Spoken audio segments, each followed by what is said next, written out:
The morning sun cast long shadows across the Forum Boreum in Rome, but the light couldn't hide what was about to unfold in the city's largest slave market.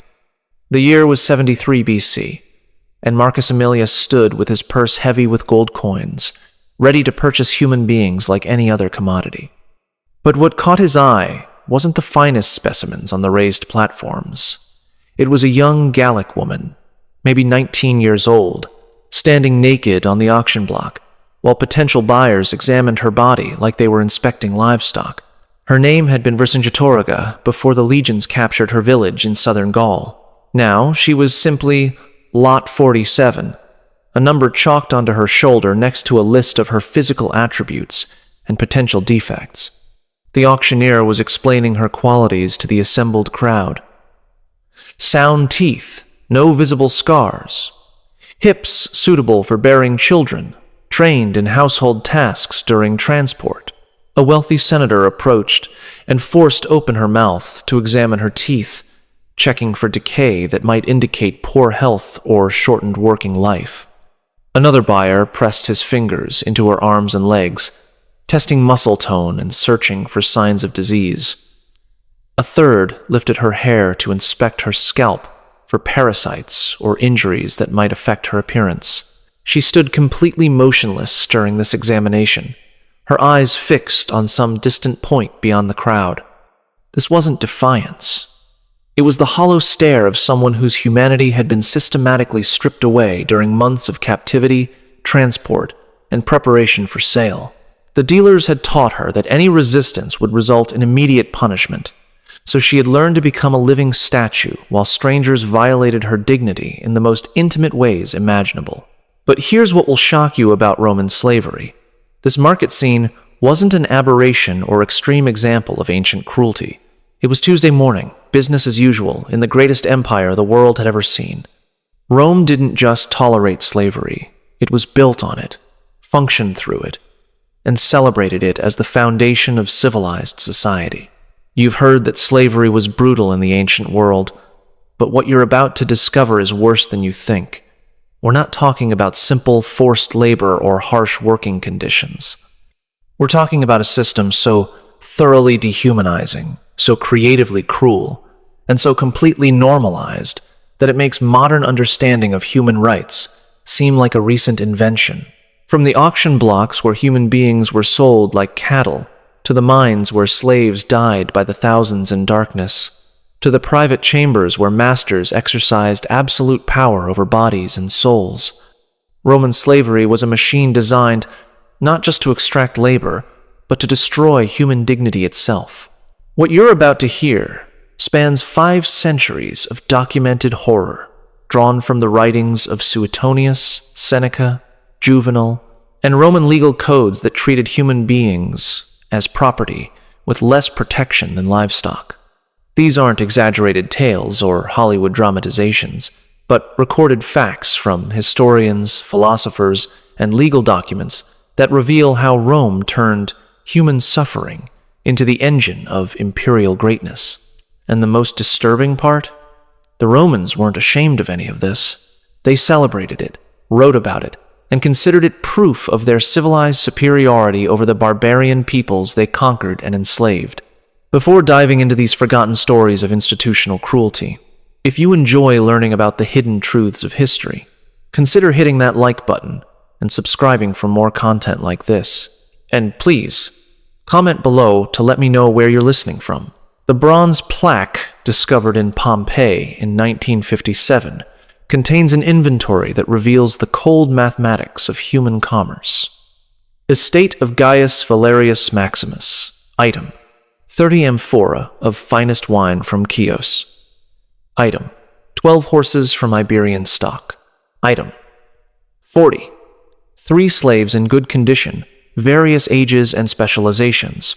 Total value, 800,000 sesterces.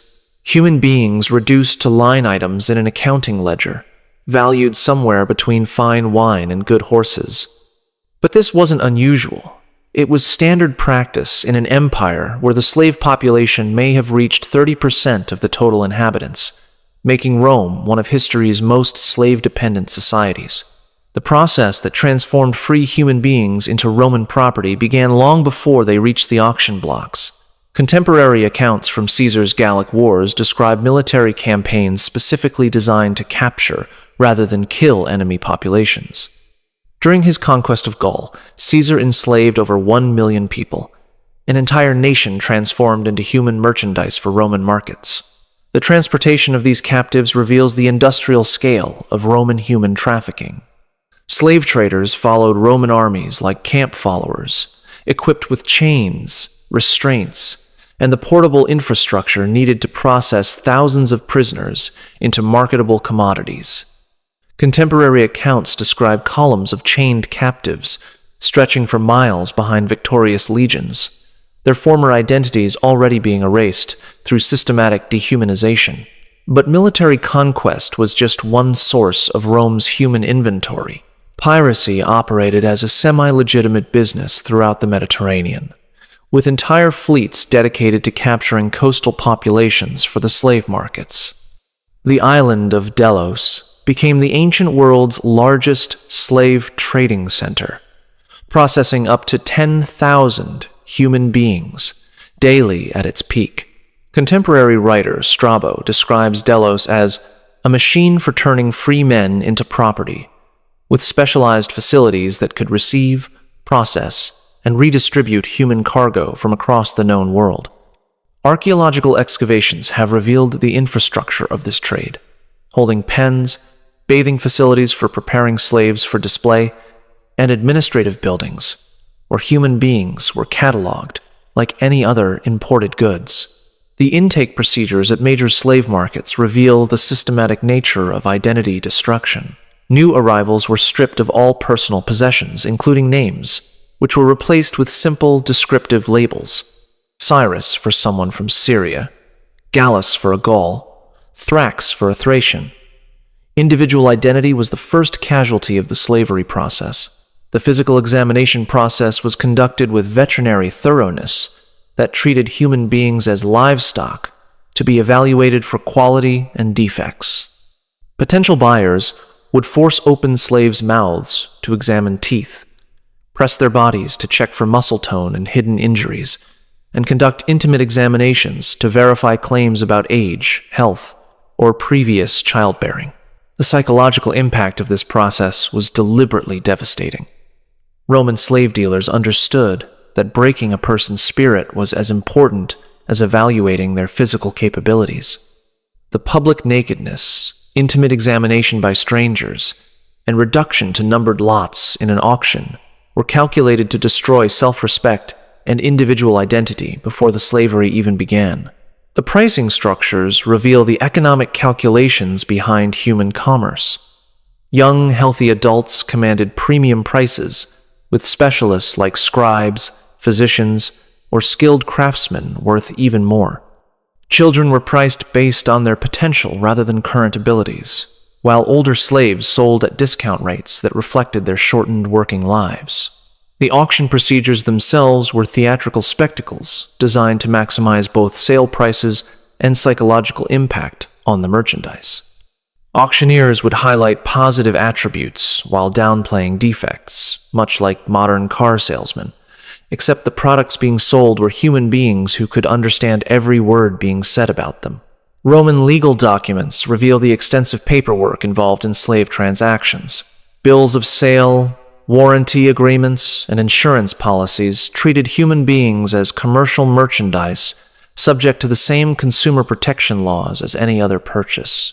Buyers could return slaves found to have hidden defects, demand refunds for slaves who died shortly after purchase, or seek compensation for slaves who failed to perform as advertised.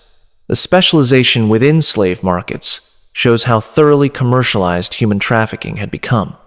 Some dealers focused on agricultural workers, others specialized in household servants, and still others dealt primarily in entertainment slaves or luxury items for wealthy households. This specialization required sophisticated knowledge of different regional markets and customer preferences. The financing systems that supported slave trading included credit arrangements, investment partnerships, and risk-sharing agreements that made slave ownership accessible to Romans who couldn't afford the full purchase price up front. These financial instruments were as sophisticated as those used for any other major commercial enterprise. The transportation networks that distributed slaves throughout the empire operated with efficiency that rivaled modern logistics companies. Slave traders maintained supply chains that could deliver specific types of human merchandise to customers, thousands of miles from the original capture points, with delivery schedules and quality guarantees that treated people like any other shipped goods. The seasonal patterns of slave trading were coordinated with military campaigns, agricultural cycles, and festival seasons, when wealthy Romans were most likely to make major purchases. The timing of major slave auctions was planned to coincide with events that brought together large numbers of potential buyers with ready cash. But the auction was only the beginning of a lifetime of suffering designed to break both body and spirit. Once purchased, slaves entered a world where their humanity was systematically denied, and their suffering became entertainment for their owners. Dawn came early in the latifundia of southern Italy, but for the agricultural slaves chained in the underground barracks, sunrise meant another day in what Pliny the Elder called the green hell of Roman prosperity. These vast slave-worked estates, some stretching for hundreds of square miles, represented Roman agriculture at its most efficient and most brutal. The sleeping quarters alone reveal the dehumanizing logic of Roman slave management. Archaeological excavations at sites like the Villa of Setafinestra show slave dormitories built like prison cells, with stone platforms for sleeping and iron rings set into the walls for securing chains. These weren't just places to rest. They were designed to prevent escape while housing the maximum number of workers in minimal space. The chain gangs that worked Rome's agricultural estates operated with military precision. Contemporary accounts describe columns of 20 to 30 slaves linked together at the ankles, moving through fields like human plowing machines, while overseers on horseback supervised their progress with whips and branded iron rods for encouragement. But agricultural work was luxury compared to the mines that fed Rome's endless appetite for precious metals. The silver mines of southern Spain and the gold mines of Gaul became notorious as death sentences disguised as work assignments. Pliny the Natural History describes mining operations where slaves were lowered into shafts so deep that surface light never penetrated, working by oil lamp in temperatures that could kill healthy men within hours.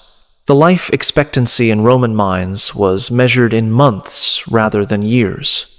Contemporary accounts suggest that new mining slaves typically survived 6 to 8 months before dying of lung diseases, cave-ins, poisoning from toxic metals, or simple exhaustion.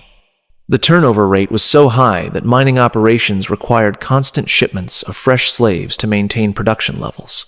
The technique used for gold extraction in Spanish mines reveals the complete disregard for slave life that characterized Roman mining operations.